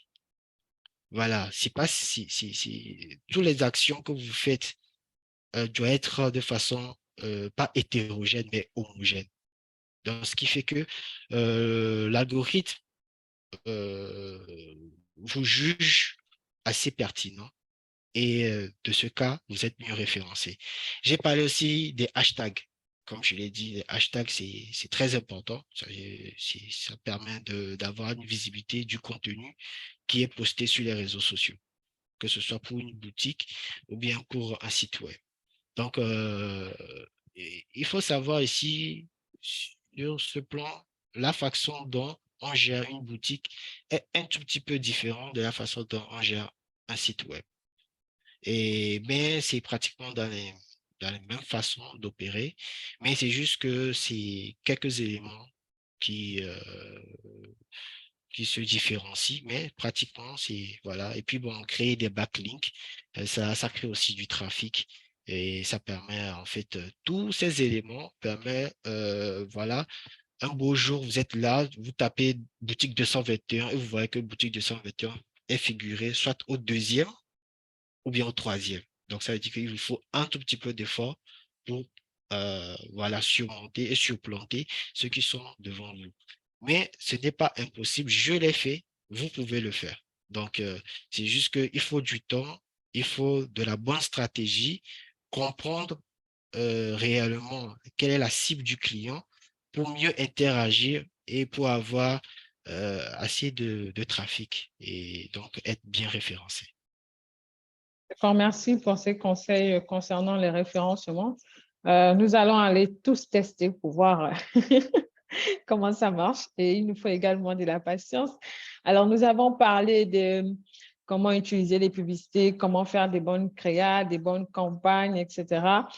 Et comme je disais, mais lorsqu'on est sur les réseaux sociaux, on peut rencontrer plusieurs problèmes. Il n'y a pas que le beau. Gloriane, la question est pour toi. Quels sont les principaux défis auxquels on peut être confronté lors de l'utilisation des réseaux sociaux pour le e-commerce? Et si tu peux également nous donner des solutions concernant ces défis. Ok, donc ça, c'est vraiment un cas, surtout pour les novices. Donc déjà, le premier défi, c'est la non-maîtrise des réseaux sociaux. Quand les gens viennent souvent sur les réseaux, ils pensent qu'ils maîtrisent. Ah, je maîtrise, alors que non, ce n'est pas forcément le cas. Quand on arrive sur les réseaux sociaux, on est novice, il y a de nombreuses choses qu'on ne sait pas faire, même concernant les bios, etc. Donc, beaucoup de gens pensent qu'ils connaissent, mais après, ils se rendent compte qu'ils ne savent pas. Donc, ils sont vraiment bloqués par rapport à certaines choses. Ensuite, le début peut être difficile aussi. Vous voyez, les conversions peuvent être limitées, vous n'allez pas avoir beaucoup de ventes. C'est pour ça que c'est important de trouver son bon axe de messagerie. Donc, les conversions, et puis il peut y avoir aussi beaucoup de concurrence. Vous voyez, donc il y a ces genres de défis-là qui peuvent venir se mettre sur votre route, la concurrence. Vous pensez que vous avez un produit innovant alors qu'il y a déjà beaucoup de concurrence. Vous allez vous rendre compte aussi que vous ne vendez pas parce que les gens ont peur de l'arnaque, ils veulent voir votre produit. Oh, souvent, vous n'avez pas le produit. Donc, il y a ces défis-là et il y a aussi le bad buzz. Vous pouvez aussi être confronté au bad buzz. Hein. Peut-être que vous venez d'arriver, c'est compliqué, vous avez déjà un bad buzz et vous ne comprenez rien, vous paniquez, vous avez peur, vous n'arrivez pas à gérer. Vous voyez, c'est vraiment des défis. Hein. Et il y a la relation client aussi. Ça, c'est vraiment quelque chose de très compliqué, surtout pour les marques qui viennent d'arriver, les gens qui viennent d'arriver avec leur marque sur les réseaux sociaux. Ils commencent à faire de la publicité, mais ils se rendent compte en fait que ils ne sont pas organisés. Il y a beaucoup de messages, il y a beaucoup de clients qui appellent et ça crée un cercle vicieux. Après, ils se rendent compte, les gens ne sont pas contents. Donc, vous venez d'arriver sur un défi pour vous, vous ne saviez même pas, mais vous avez beaucoup de clients. Déjà, c'est quand vous avez la chance, vous avez beaucoup de clients, vous n'arrivez pas à gérer la relation client, il y a beaucoup de messagerie. Donc, vous êtes coincé, vous n'avez pas comment faire. Donc, il y a tant de défis quand vous arrivez sur les réseaux sociaux auxquels il faut vous préparer. Maintenant, comment se préparer et comment y remédier? Déjà, il faut se former. Concernant les réseaux sociaux, on ne vient pas sur les réseaux sociaux pour venir sur les réseaux sociaux. Vu qu'il y a la concurrence, il faut se former vraiment bien. Vous pouvez soit vous former avec des agences ou bien avec des formateurs, avec des mentors ou bien même en autodidacte, simplement, vous apprenez sur le tas, vous voyez un peu, mais il faut vraiment vous former. N'ouvrez pas une page et vous lancez comme ça parce que c'est comme sauter dans la mer. Vous ne savez pas qui vous pouvez trouver, quel requin vous pouvez trouver. Parce qu'il y a des requins, hein. Il y a des gens qui vont venir vous détruire. Le monde du business, c'est comme ça. Il y a des gens qui vont venir vous détruire. Ensuite, travaillez sur le message perçu. Comment les gens perçoivent votre message. Est-ce que les gens ont cette connotation-là? Parce que c'est du marketing. Le marketing, à la base, c'est de la psychologie. Comment les gens comprennent votre message? Parce qu'il y a plein de marques comme ça qui ont des bad buzz parce que les gens ne comprennent pas leur message. Même les grandes marques aujourd'hui, hein, ce n'est pas que les petites marques, même les grandes marques. Donc, ça, c'est tout le monde.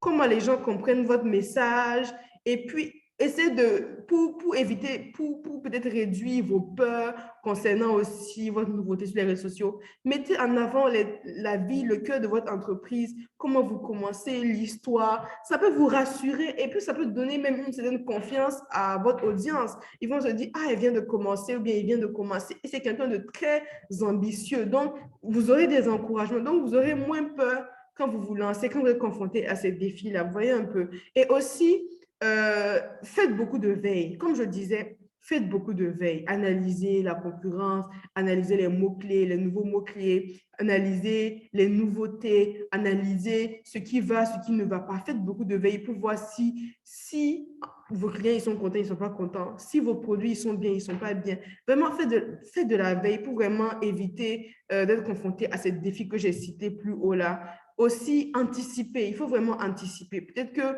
vous aurez des problèmes. En tout cas, anticiper toutes les éventualités face à ces défis, anticiper comment vous allez gérer face à certaines situations. Aussi, le plus important pour moi, et je suis une personne comme ça, organisez-vous, s'organiser. On a parlé de beaucoup de choses, on a dit beaucoup de choses, mais le plus important, c'est de s'organiser. Vous avez entendu beaucoup de choses, peut-être vous n'avez pas retenu tout, mais organisez-vous. C'est comme ça, tout commence dans le digital. Il faut s'organiser parce qu'il y a beaucoup, beaucoup d'informations, il y a beaucoup de choses à faire. Et surtout quand on commence seul, quand on est confronté à des défis, pour éviter tous ces problèmes-là même, on s'organise. Et quand on s'organise, ça permet de mettre dans une case certaines tâches, certaines choses. Donc, il y a un truc, bon, je ne peux pas piocher dans cette case-là. Et puis, les défis semblent être moindres, même s'ils sont là, ils semblent être moindres. Donc, c'est les conseils que je peux confronter face à ce qui se passe sur les réseaux sociaux aujourd'hui. Et si vous manquez de confiance, souvent, n'hésitez pas que toutes les marques flop. Voilà, tous les business flop. Il suffit juste, en tout cas à un moment donné, de réadapter votre stratégie et puis de la travailler et de toujours discuter avec votre communauté et de vous organiser. Donc, c'est vraiment les conseils que je peux donner face à ça. Merci, Gloriane, pour ces précieux conseils. Alors, nous allons faire une dernière vague des questions-réponses, donc les questions des participants. Il y a une question ici, quelqu'un qui demande comment avoir des créations et des contenus vivants. Peut-être qui sont toujours attrayants, on va dire. Abdul, ensuite Gloriane, quelques conseils. Comment avoir des contenus et des créations vivantes? Bon, je pense que sa question n'est pas très explicite, mais c'est quand même une question sur Disons, comment vivant. avoir vivant, on va dire, peut-être toujours attrayant. C'est-à-dire que ça suscite toujours de l'engouement, que les gens puissent s'intéresser et pourquoi D'accord. pas au-delà avoir des ventes aussi. D'accord. Donc, déjà, euh, avant de se lancer sur le e-commerce et tout, comme Gloriane l'a dit, c'est très important. Il faut prendre la peine de s'informer, pour ne pas être sur un secteur d'activité saturé, vous comprenez. Voilà, voilà. Maintenant, pour les contenus, il faut respecter la charte graphique soit si vous travaillez pour une entreprise, une agence de communication, chaque entreprise a sa charte graphique.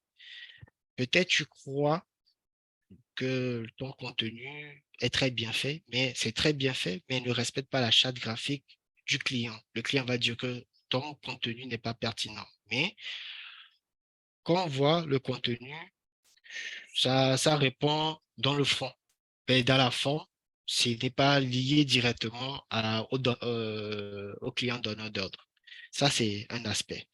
Maintenant, vous avez des outils comme Photoshop, vous avez Canva que vous pouvez utiliser. Maintenant, Canva, vous avez la possibilité sur Canva aussi d'avoir non seulement des visuels, des templates déjà tout faits, mais vous pouvez aussi éditer des vidéos. Voilà. Donc, ça, ce sont des outils qui vous permettent en fait de créer du contenu visuel, audiovisuel. Et derrière, comme je l'ai dit, il n'y a pas que le visuel, il y a aussi la rédaction, l'engagement, votre esprit marketing soit si c'est pour susciter une vente, donc savoir comment faire le descriptif de votre produit pour que la personne qui lit soit attirée. Parce que, imagine si c'est un visuel photo, c'est bien beau et tout. La personne voit, c'est cool, mais derrière, c'est quoi le message véhiculé? Il faut que dans le message soit structuré, soit répondre de façon claire et précise à ce que vous proposez. Comme ça, dans les premières 15 minutes, secondes, le client est captivé et a envie de savoir la fin de ce qu'il est en train de lire. Donc, il faut avoir ces petites compétences-là à gauche, à droite et ne pas trop se focaliser que sur le contenu, soit audio, soit visuel qui a été fait. Donc, il y a tout un ensemble qui va avec et qui permet en fait voilà, de pouvoir voir si son contenu est vivant, si je me le permets, et, ou pas en fait. Mais ce qui est sur toute création a certaines magies derrière. Donc, je reste à la personne de voir quelle est la magie qui est derrière ce qu'il est en train de voir. Voilà, c'est tout ce que je peux dire. Merci. Merci Abdou. Et Gloriane, quels sont tes conseils pour avoir des créations et des contenus? J'aime bien le terme vivant, hein. C'est pour dire que Ouais. voilà. Je pense que déjà, c'est de la créativité, hein. Tout le monde n'a pas forcément le flair de la créativité, hein.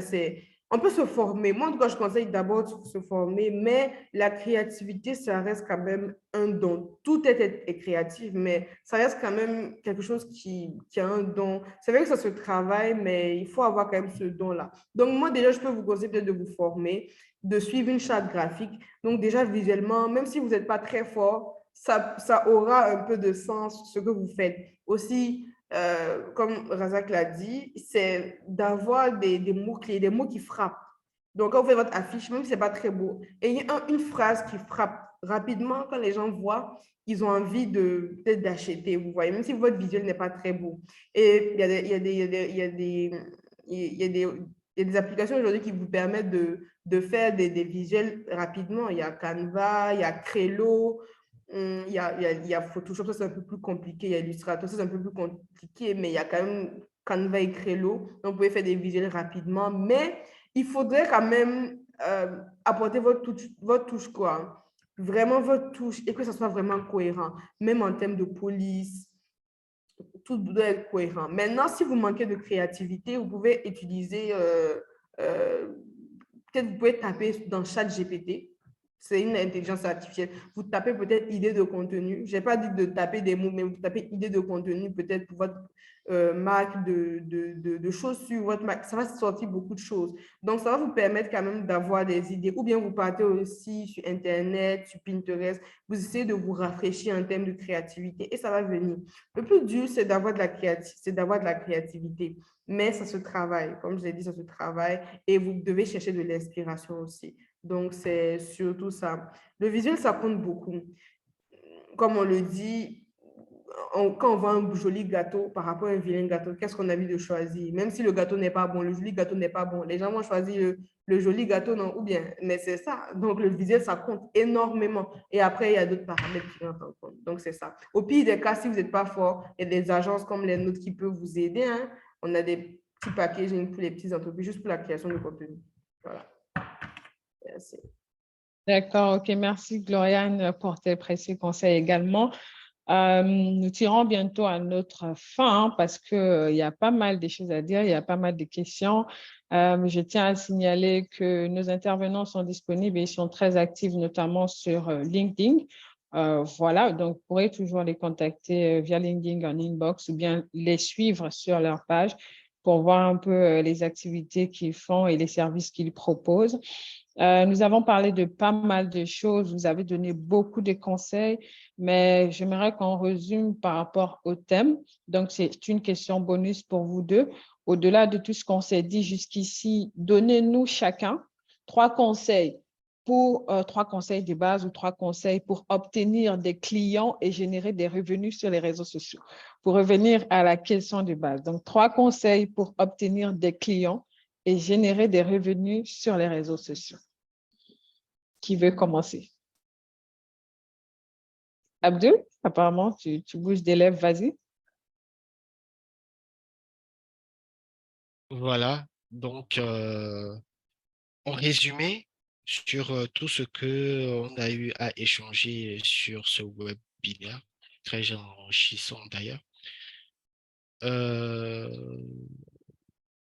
D'abord, il faut savoir faire une segmentation. Ça, c'est la base. Segmenter pour pouvoir toucher la population qui est cible. Ça, c'est une étude que vous faites chez vous quand vous êtes dans votre chambre, vous réfléchissez, vous cogitez sur quel secteur je veux me lancer et faire les vérifications, voir comment, parce que ce secteur, forcément, est plein de concurrents. Donc, il faut savoir se placer sur sur une zone assez bien spécifique où il y a peu de saturité. Voilà. Maintenant, dans le second, c'est le référencement. Le référencement des deux côtés, sur le SEO et sur le SIA. Le SEO, tout simplement, c'est le Search Engine Organization. Donc, ce qui veut dire une organisation pour un bon référencement sur les optimization, donc Search Engine Optimization. Donc, c'est une optimisation sur les moteurs de recherche afin d'être mieux classé. Voilà. Donc, dans cela, on a parlé énormément. On a parlé des mots-clés, des hashtags et tout cela. Vous aurez le temps de revenir sur ces parties où on l'a développé. Donc, ça, c'est la base. Il faut que vous maîtrisiez cela. Sans quoi, c'est comme si vous jetez du sucre dans la mer. Et ça ne va rien changer, en fait. Vous allez créer du contenu, mais elle va se noyer. Elle va se noyer. Elle va pas se développer. Elle va pas prendre d'ampleur. Mais non, les influenceurs, faut pas les oublier aussi parce qu'ils font partie en fait d'une communauté qui peuvent être votre marché cible. Donc, savoir quels sont notamment les influenceurs qui répondent à ma population cible et comment est-ce que je peux trouver les stratégies de les maintenir ou bien d'avoir ne serait-ce qu'une coopération avec eux. Donc, on avait parlé soit du sponsoring avec eux, ou bien du parrainage. Bref, voilà, c'est encore un autre aspect lié au marketing pour, pour gérer une communauté. Donc, nous avons parlé aussi des backlinks. Faut, à chaque fois que euh, vous créez un contenu, ce lien peut-être sur WhatsApp, vous mettez ce lien sur votre statut. Donc, ceux qui, à chaque fois, voient le statut de votre WhatsApp, quand ils viennent sur ce lien, le fait même de cliquer sur le lien qui le dirige vers votre boutique ou bien sûr le contenu que vous avez proposé, crée du trafic, donc vous êtes bien référencé. Donc, ce sont des astuces qui ne s'apprennent pas aujourd'hui ni dans 2-3 semaines. Il faut prendre le soin de cultiver cela.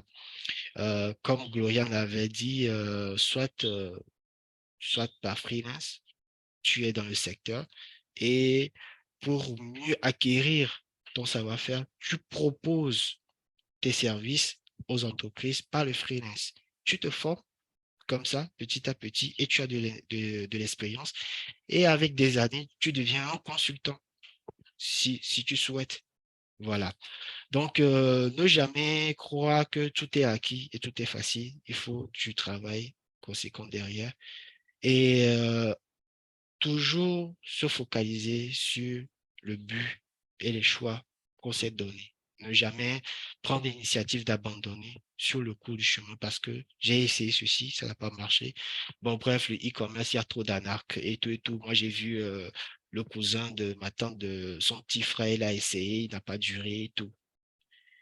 Ça ne veut pas dire que lui, il a échoué et toi, tu seras pareil. Tu vois, peut-être en venant sur ce webinaire, c'est pour acquérir un savoir-faire. Comment est-ce que ceux qui sont dans le domaine arrivent? Quelles sont les petites astuces par-ci, par-là? Voilà, c'est ce que nous avons partagé aujourd'hui. Et si vous voulez avoir plus en information, plus en accompagnement sur vos entreprises ou vos services, comme Lorita l'a dit, vous pouvez nous suivre sur notre différentes pages des réseaux sociaux sur LinkedIn et nous serons à même d'avoir une écoute attentive sur vos préoccupations et apporter une solution adéquate. Voilà, merci. Merci beaucoup, Abdul Razak. Gloriane, à toi, tes conseils. Ok, donc moi, mes conseils vont s'articuler en 3 points. Formez-vous, soyez authentique et n'ayez pas peur. Formez-vous, pourquoi? Parce que tout ce qu'on a dit ici, là, c'est que le début de tout ce qui est marketing digital, e-commerce. C'est vraiment que le début. Formez-vous. Parce que c'est très changeant. On ne peut pas tout dire. Il y a trop de choses. Comme vous l'avez vu, ce n'est pas que publier un clic et puis c'est fini. Non. Il y a trop de choses.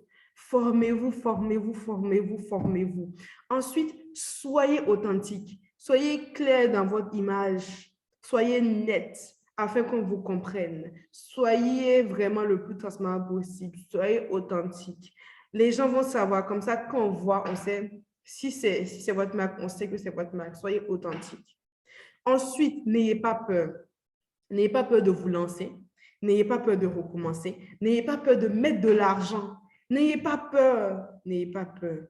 En tout cas, c'est les 3 conseils que je peux vous donner aujourd'hui pour terminer. Formez-vous, soyez authentique, n'ayez pas peur. Et si vous voulez en savoir plus, comme aussi Lorita l'a dit, mon LinkedIn, c'est Gloriane Yamiogo et je pourrai répondre à vos questions avec plaisir. Merci. D'accord, merci pour vos riches interventions. Donc, je rappelle qu'on était avec Gloriane Yameogo, consultante en marketing digital et fondatrice de Booster Réseaux sociaux.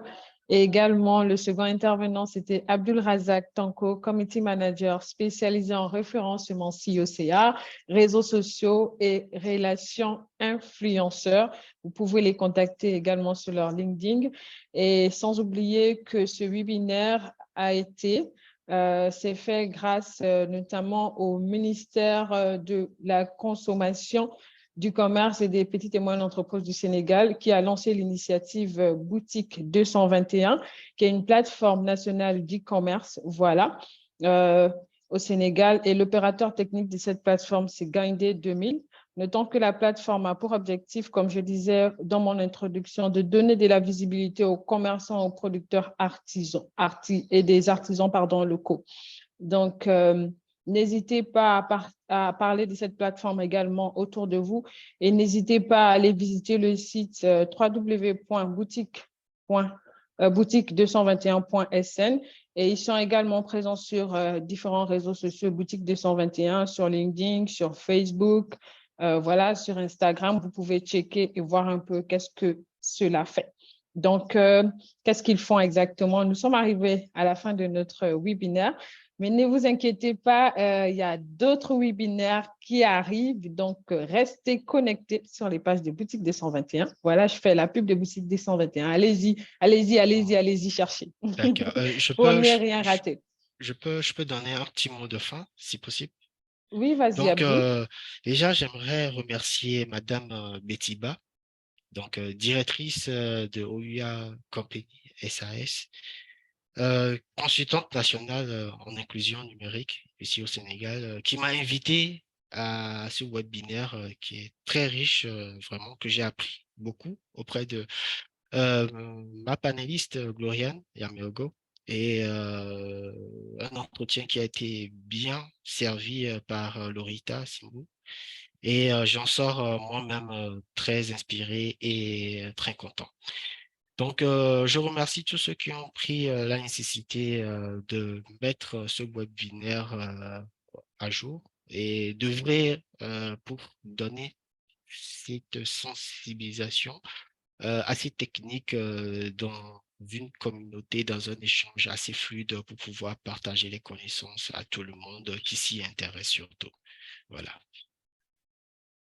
Merci, Abdou. Donc, merci d'avoir répondu présent, Abdou. Merci également, Gloriane, d'avoir répondu présent et merci pour nous avoir éclairé sur la question.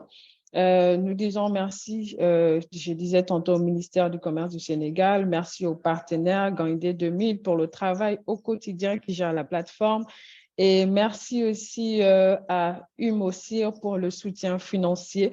Voilà, et sans oublier, merci et grand merci à vous participants, parce que si vous n'aviez pas répondu présent, nous ne serions pas là.